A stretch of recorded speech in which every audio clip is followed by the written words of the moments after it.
Alors, on fait la chôte marron pour le seder. Alors, pour le seder, il faut avoir des herbes amères. Alors, la Mishnah nous donne de priori quel type d'herbe amère il faut choisir. En vérité, on peut choisir toute herbe qui est amère.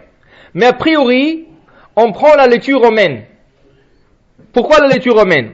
Alors, la laitue romaine, elle est douce au début, quand on la prend c'est doux. Alors, c'est le contraire de ce qu'on veut. Nous, on veut que ça soit quelque chose d'amer. Mais essayez de mâcher bien la laitue romaine, vous allez voir combien amère elle tourne. Et là, ça représente exactement l'esclavage en Égypte. Au début, c'était perach, la bouche. Ve'avidu Mitzrayim et Bnei Israël beparech. Ma c'est parech? Perach, une bouche douce. Parole lui-même est sorti avec les tabliers du travail. Il a commencé à mettre du brique une sur l'autre. Il a dit, j'ai besoin de construire 2 nouvelles villes.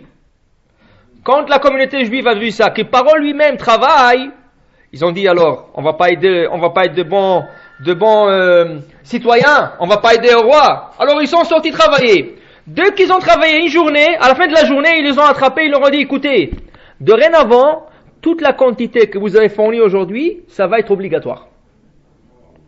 Alors ça a commencé avec Perach, une bouche douce, Parech, Perach, qui est une bouche douce, et c'est tourné Paro, la mauvaise bouche, qui veut dire le dictateur. C'est lui qui tourne. Et c'est exactement la laitue romaine. C'est la signification de Paro. Paro. Pera, une mauvaise bouche. P, c'est la bouche, Ra, mauvaise. Et là, c'est exactement l'effet de la laitue romaine. Elle est douce au début, quand tu la manges, et dès que tu commences à manger, ça devient amer. Le seul problème de la laitue romaine, c'est qu'elle est difficile à vérifier. Il y a beaucoup de bibis, de pousserons, de tout ce que vous voulez là-dessus, et c'est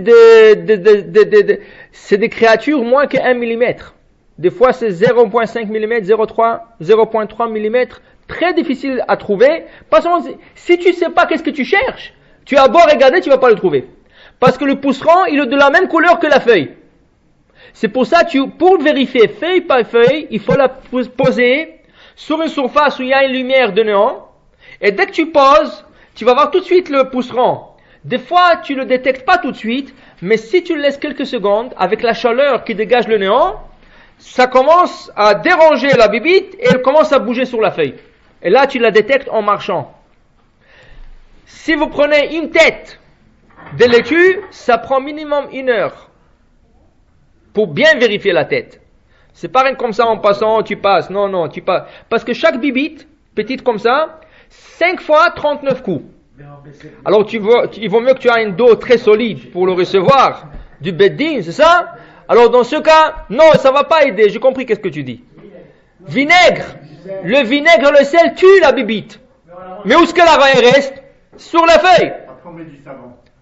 Et après met de la javel, et après mange la... On fait que ça tout le temps, avec vinaigre, ensuite ça glisse. Si tu fais ça tout le temps, alors il vaut mieux que tu fasses une grande chouva avant Pessah. Ne dis pas tout le monde, tu dis parle pour toi-même. Ça va. Donc, alors ça... Très bien, comment tu as changé tes coutumes et tes habitudes avant Pessah? Ça prend 3 quarts d'heure. C'est ça. Moi je dis 1 heure, j'étais gentil. Toi tu dis 3 quarts d'heure, tu t'approches. Ma technique c'est 3 quarts d'heure. Alors pour 1 quart d'heure encore, tu t'approches à ma technique. Non mais il paraît que c'est très correct. Fais-le. Tu sais quoi, on va faire un petit test. Fais-le. Emmène-nous la feuille et on va la vérifier ici devant tout le monde. Chaque bibite qu'on trouve, on t'accroche ici.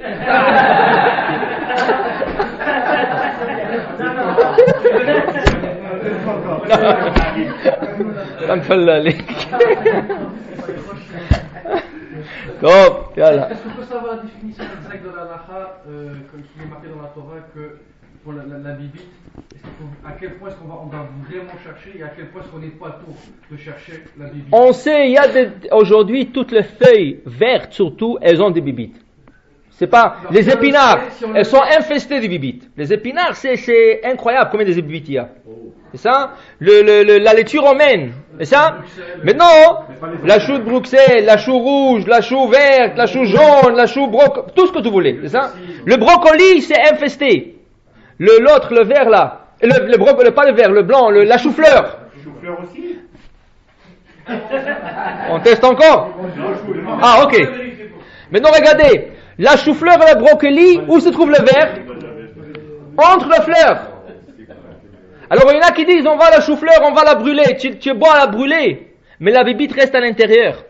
La seule manière de cachériser la chou-fleur et la brocoli, c'est enlever la feuille et laisser que le tige. C'est la seule manière. Parce que sinon, tu enlèves la fleur au complet. Tu laisses les tiges. Parce que sinon, c'est impossible de la vérifier. Impossible. Impossible. Parce que les bibites sont dedans. Est-ce qu'il y aurait un système sur la Alors pourquoi chez Le système, c'est de ne pas manger. on trouve des aspects, C'est le seul système.